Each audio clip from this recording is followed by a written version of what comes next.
Hey guys, SickMotion here with the patch 6.24 notes. Although it says 6.24, this is actually the first patch of Season 7, I guess, ranked. It's the big thing with this one. Ranked is reset, and the Season 17, or Season 7, 2017 Season 7 season is starting here. So, although it does have the 6, it's not an old one. Um, as well, I'm not entirely sure how my volume and everything is going to be compared to my other videos. I just finished getting my new hard drive formatted and ready to go here, so I'm still working on some balancing things with my streaming and also recording programs, so it may seem different than previous videos. So I apologize if there is a change in that. I tried to kind of make sure that didn't happen, but I don't know. Also, my internet's acting up again, so I actually didn't stream all last night, which is why I actually am getting around to doing this right now. I'm expecting this is going to take some time to upload, so hopefully I actually get to upload it today. Our upload rate is just tanked through the floor again, so I might have to be streaming from a temporary location again. But anyway, we'll can move on here with the patch notes. Alrighty, yeah, see. Start of the season, ranked 2017 season. So there's that. Camille comes out with this patch. She's not out yet. Maybe she is now. I don't think so. She wasn't out when the thing started. Kind of seems weird releasing a new champion the day or with the patch that ranked reset. So I'm kind of glad that she wasn't. I mean, people are stressed and on edge enough about doing their placement matches. You don't want someone playing a new champion and learning it for the first time. That one person who's like, man, I don't even care about winning. And then just causes a world of chaos. Akali, I guess her win rate went down with her changes. I like some of the changes. I like the blink in her stealth. I think that's a cool change. But her new passive now can be used against structures, so she can heal from hitting a tower. She can do the extra damage to hitting the tower, so that should just be all around nicer for her. Azir, attack damage scaling on the turret is every 4 per minute rather than 3 per minute, and the enemies get less gold when it's destroyed, so it's just all around better for him. And his soldier cooldown has gone down 2 seconds at every level, so he can spawn them more often. Now that it doesn't do damage to towers, I guess they can tone it around there. You haven't seen very much Azir played lately. Problem with Azir is he's either played every single game or he's never played, and they have to balance him around his skill ceiling. So if you're not good at him when he is good, it looks like trash, but if you buff him for the average player, then the good players have too much power on him. Kind of an awkward design. Fiddlesticks is getting extra damage tick per drain just to help him out in the new jungle. He's not doing too well there, I guess. Fixed a bug that caused drain to not apply its final tick of damage, so that seems big as well. Dark Wind cooldown has gone down as well at all levels, most noticeably at level 1, which it will be really important because that's what's going to help him AoE down the Raptor camp and the Krugs and everything. So important changes there, so hopefully Fiddle... I actually saw a few Fiddle junglers in my games recently, and they weren't actually doing too badly, but I could see how he would be hurting. Fizz, Whiff fishes now display their attachment radius to enemies. With fishes now visibly hop on the champions they attach to rather than instantly teleporting, so more visual type stuff there. Fishes that can't attach to enemies dropped off if hitting a spell shield or when the original target dies don't display the attachment ring, instead flop over onto their bellies. So I haven't seen that. That'll be cool. And fixed a bug where Seastone Trident cooldown wasn't refunded if it killed a champion that came back to life, kind of like Karthus. Well, it didn't fully die, like Karthus or Sion had the post-death feature. Garen actually got buffed here. He now shreds armor. If you champions hit 4 times, have their armor reduced by 25% for 6 seconds, and then refresh for every hit after the 4th. With the Black Cleaver, that can start to add up, and I mean, I honestly find Garen to be a very linear, boring champion, like worse Darius. Honestly, this might give him some some more power, maybe some like roles that he'd actually do well in. Like if the enemy has like a couple, 2 or 3 tanky characters, he could just go through and kind of buzz them down, take some of that armor off. With that and the Black Cleaver stack supplying off his spin, it could really help a team that's primarily physical damage. But I don't know. I still find Garen's playstyle boring. This doesn't really affect that much at all. And I think 4 ticks early on in the game. I don't know how many spin ticks he does early or later. I know the spin ticks goes up as he levels. So it's easier to apply this later and harder to apply it earlier because you do have to hit him for the 4 times. Still don't really like Garen. I said this was gonna get like nerfed before it went live, and then it went live when I was playing it on the PBE. 70% slow at all levels. At level 1, his shield 70% slow for 3 seconds, I think it is. I was like, this is ridiculous, and it shipped like that. They changed that now to be 40%, scaling to 60. So never ever it gets back up to that 70 anyway, and it starts off 30% lower at level 1. It was either that or it changed the duration of it because it was pretty ridiculous. And the mana cost has gone up 20 at all levels, so it's a 70 rather than a 50. I'm pretty sure that's what most Irvins are leveling, is the shield, so that'll be a pretty hard nerf to him. Katarina just has a bunch of balance and number shifting on the daggers, scaling faster early but slower later. And the damage overall on here is just more everywhere. I mean, I'm not going to go into it. There's a lot of numbers there that kind of basically says she's had her base damage up a bit. And some bug fixes with her. She was having some bugs as well. I guess I was honestly expecting Cat rework release to be performing better than it is, so I think they might have been as well. They set the numbers lower, and then they're kind of just going to pull it up from there. Where are we now? LeBlanc. So LeBlanc actually was one of the reworks that I kind of looked over, and she's one of the ones that's being the most annoying in games. Her health regen is down, her health regen growth stat is down, her Shatter Orb, which is her Q, damage is up later on in the game.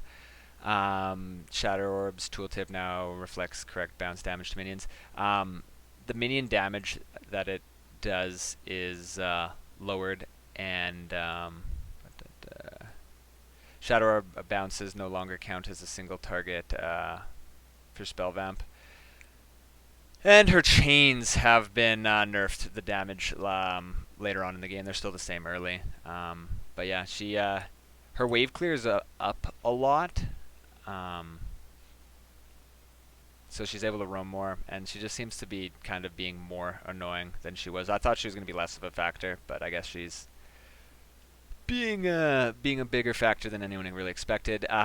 This is it's kind of a funny bug.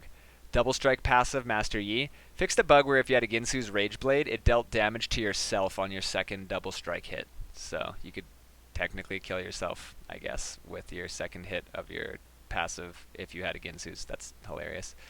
Alpha Strike now determines Master Yi's ending position when damage is dealt rather than 0.05 seconds beforehand. In other words, Master Yi more reliably ends up next to his target if the target flashes at the end of Alpha Strike.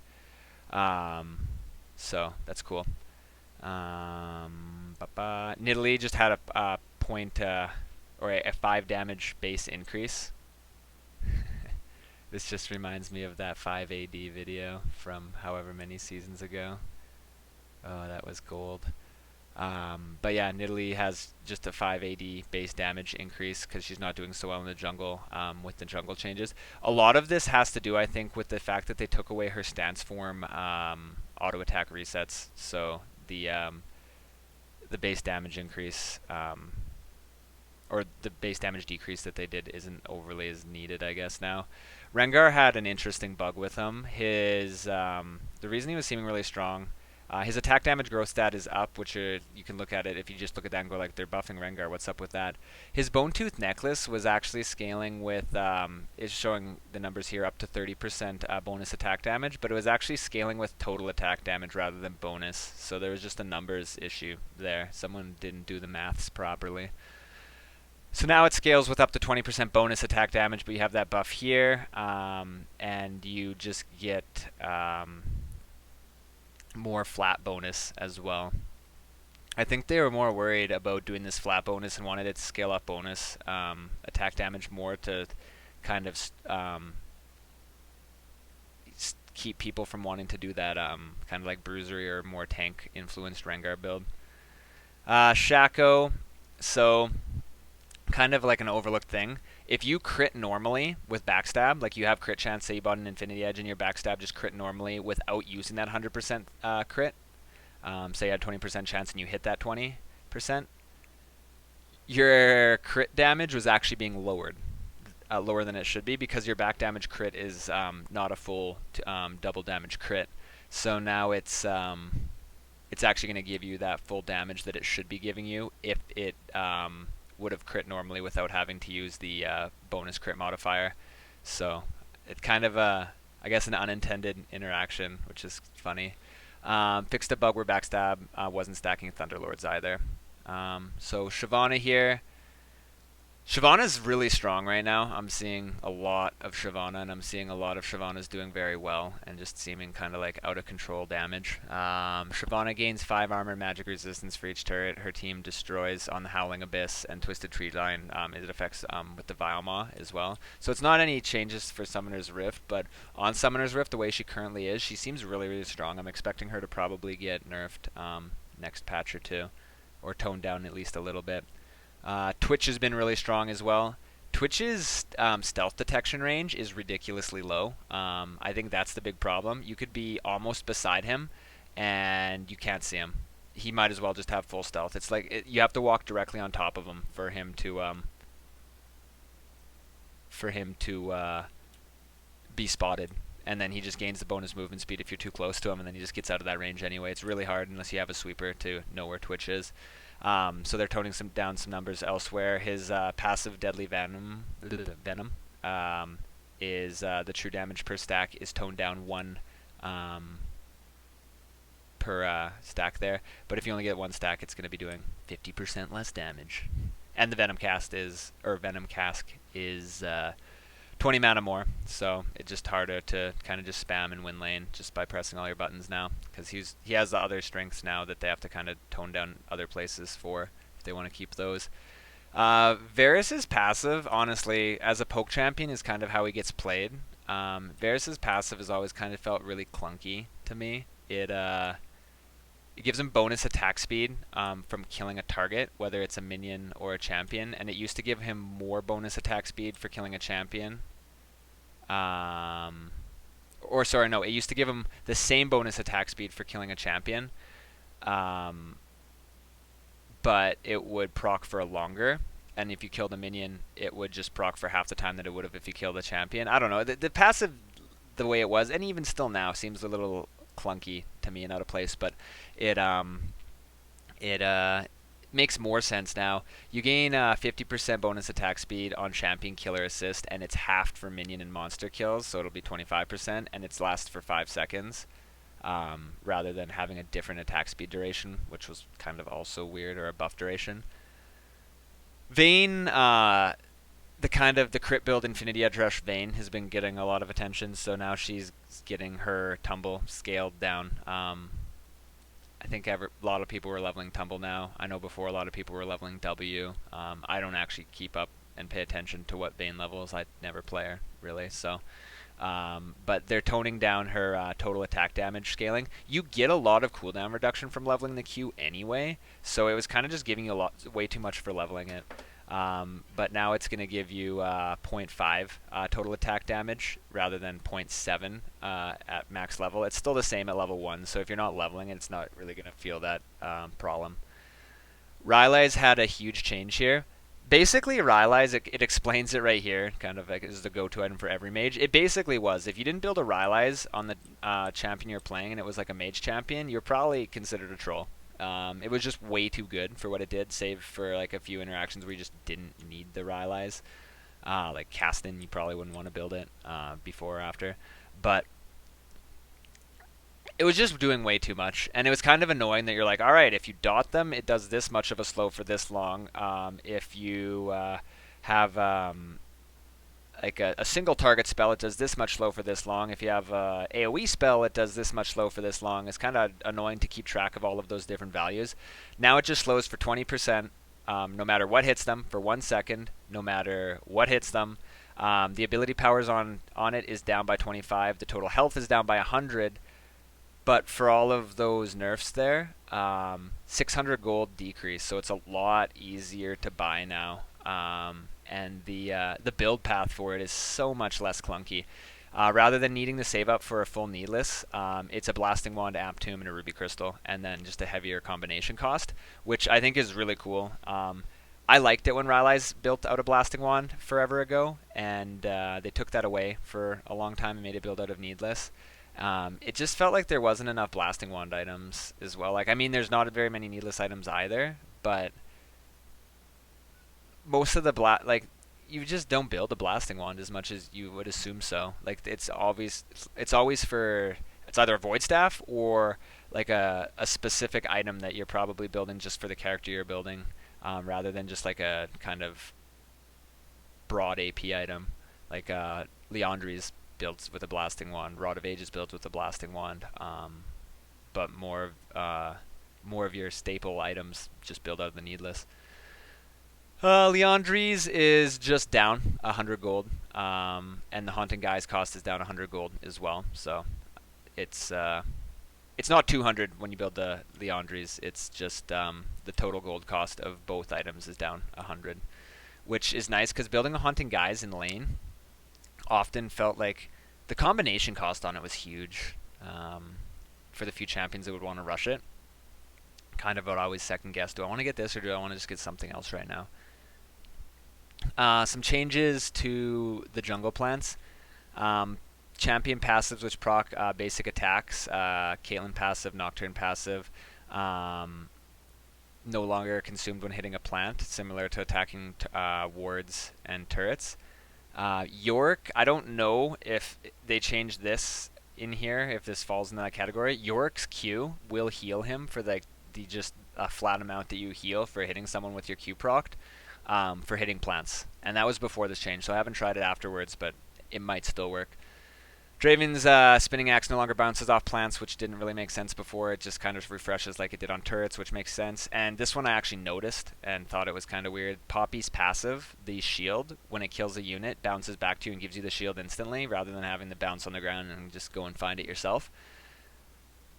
When you would kill a plant with the shield, it would not bounce back to you, and it would hit the ground. A lot of times not the biggest deal, but if you hit a blast cone and got launched over the wall with it, because that's what you wanted to do with it, your shield is on the other side of the wall now. You don't get the option to pick it up, so that's really nice that it just one hits it and comes back to you like you would expect. Pretty big changes to buffs here, red and blue buff. This was kind of confusing as well. A different time duration if it was the first buff of the game, like the first time that the red or blue was killed for either side, and then a different duration for everyone afterwards. Kind of just seemed confusing. It's now 2 minutes for all, rather than just the first one. Before it was a minute and a half. But they did tone down the power of both of them. The big change that I think a lot of mages and mid laners will feel is it doesn't give you 15% bonus AP like a mini Deathcap passive. So champions like Katarina, or champions that just don't use mana, or don't need cooldown reduction, or both, probably don't need the blue buff as much. When before, like, you could be a max CDR like Cat or something, don't need mana regen, obviously, don't need the cooldown, obviously. But you'd still want to get it over someone else on your team that might want to take it just because you don't need it, just because you're going to get that 15% extra AP, which could be a huge damage increase.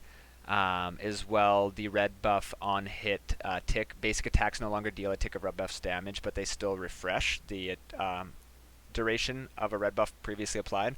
So it's not nearly as powerful and influential on heavy attack speed characters like it was.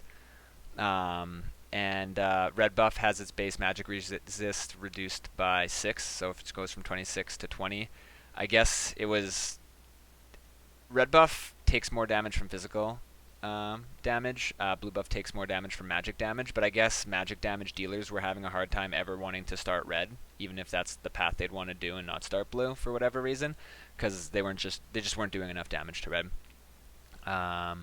Krugs now grant 125 experience. Nope. It's now 62.5, so it's half of that on the first kill. So going back to the buff thing, kind of confusing that the camps give different experience based on if it's the first clear or clear after that. Kind of annoying to remember. But this was a change that was really needed. Prior to this change, you could do red buff and then Krugs, and you'd be level 3. Oftentimes, I would be getting ganked depending on how good of a leash the jungler got on the red buff and how good of a clear they were at clearing Krugs. Certain junglers did it better than others, obviously. Ones that could go over the wall and not have to walk around saved a lot of time, like Lee Sin and Jarvan. But I was getting ganked a lot of the times, like right as I hit level 2. Or sometimes I wouldn't even be level 2 if I was kind of in a lane where at level 1 I have a disadvantage and I'm kind of getting pushed off and I don't get to kill the minions in the next wave coming in and I'm still level 1. And then I end up getting ganked by their jungler. My lane opponent's usually level 2 at this point, which isn't a problem. Their jungler comes into my lane level 3 with a red buff, and it's just like, alright, that's not something I want to deal with 2 minutes and 20 seconds, 2 minutes and 30 seconds in the lane. Very frustrating. It was happening bot lane as well. It really just depended on what side the red buff was, and the jungler would just kind of go and instantly gank level 3 with the red buff, slow in damage. So I'm very, that's one of my most thankful changes of this patch right there. Courage of the Colossus kind of got nerfed here. The cooldown scales down to 30 seconds at level 18, but starts at 45. And the shield per nearby enemy is now 5% instead of 7, so maximum 25 instead of 35. It just felt too strong. Everyone was kind of building it. Although in lane, on champions that can't proc it just really, really easily, like Malphite, for example, you still need to hit level 6. I'm still liking getting the grasp. It just feels like you lose a lot of lane presence not having that extra little bit of damage and sustain. However minuscule it is early. And obviously the Courage of the Colossus feels really nice later, but not having the grasp early kind of does feel bad. Fervor got a huge buff here as well. It just didn't feel very usable. You had to stack it up to 10 stacks, and then if you stopped hitting for 4 seconds, you had to start it all over again. I was kind of expecting them to make it like a Jax passive, where after it starts dropping off, it doesn't drop off all at once. It kind of drops off one tick at a time. But the change that they made, I think, will address that anyway. It only stacks up to 8 now, rather than 10. So that's really helpful. As a melee champion, that's 2 per stack. You only have to auto-attack 4 times, or auto-attack 3 times in a spell. As a range champion, it's a lot nicer. That's 2 less auto-attacks you have to do. It now stacks up. Obviously, if they kept the same damage per stack as before, you just have less damage later on. So now it gives you more attack damage per stack later on in the game. It actually is a little less early, but early fervor damage. I mean, if you're getting in a fight that long, they're probably almost dead already, or you're almost dead already before you ever get the extra AD at like level 1 anyway. But at levels 18, it's now 64 AD instead of 60. Again, that extra 4 AD is probably not going to feel overly meaningful later on in the game, but the fact that you're able to get to that 64 AD 2 stacks faster will feel very good. And the fact that they drop off after 6 seconds rather than 4 gives you 2 extra seconds. I mean, if you hit the champion like after your last fervor stack refresh at like 4.1 seconds, you just lost a huge amount of damage, and that just felt awful. It felt like the window and the margin of error was just too small. So a lot of people were just taking Thunderlords just because you would get that guaranteed burst. So now it's going to feel a lot better to take Fervor. Like I was considering like not taking Fervor on Jax, even though it's very good on him and kind of works with his passive. Like it might just not have felt the greatest to actually have to stack it up as long as you did and get punished so hard if you just miss 1 damage tick here or there. Thing about like Jack's passive, for example, or a Rage Blade, for example, in comparison, is you could stack that off minions and monsters. The Fervor, you're only stacking it off of champions. The only other thing that they might have been able to do, which probably would have been too close to how Fervor release was and too strong, was maybe not let it stack off minions and monsters, but let the stacks refresh. So if you had 4 stacks and then you hit a minion, you'd stay at 4. But like I said, they don't need to do that because they did change it here. Oh man, I'm going on way too long this patch. Feels like I haven't streamed in a while because I didn't stream last night, so I'm like talking way too much when I would normally be trying to power through this to go to bed. Let's power through some stuff. Let's spectator mode, not going to talk about because I haven't really been paying attention to. Client update, haven't really been paying attention to, or download even. I did download it for the PBE to try it out, but I haven't downloaded it for NA. I'm not interested in trying it out until it's kind of polished and fixed. It's the same reason I don't like update my phone or update like Windows or anything to a new operating software until that one's been out for a very long time, so I know if it has a lot of the bugs fixed with it. And I mean, in the case of like a new operating system or a new Windows, like I just don't like the newer ones, so I stay with an older one. Gives you some time to make the decision. I mean, eventually you're going to have to switch over to this, but at least hopefully it'll be a little bit more polished than it is now. One thing I really don't like about it is the fact that you can't close the friends list and it's always opened. Just from a personal perspective, it looks clunky. It looks cluttered to me. And from a streaming perspective, it's like I don't really want my friends list open 24/7 either. So, kind of annoying.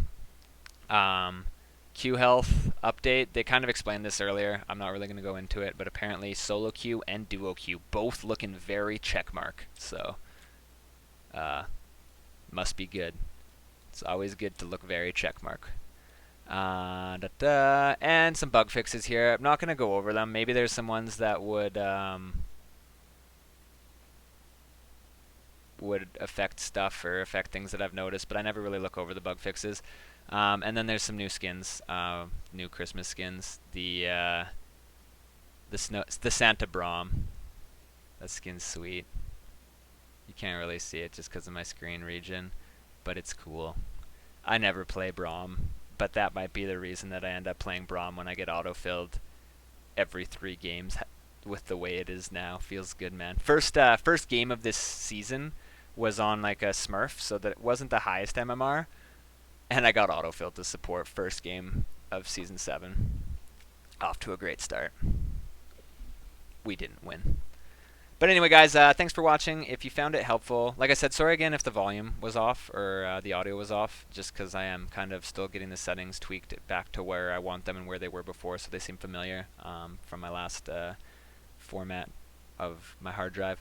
But yeah, if you enjoyed the video or found it helpful, make sure to hit a like on it. Sub to the channel if you want more content like this, if you want to be notified.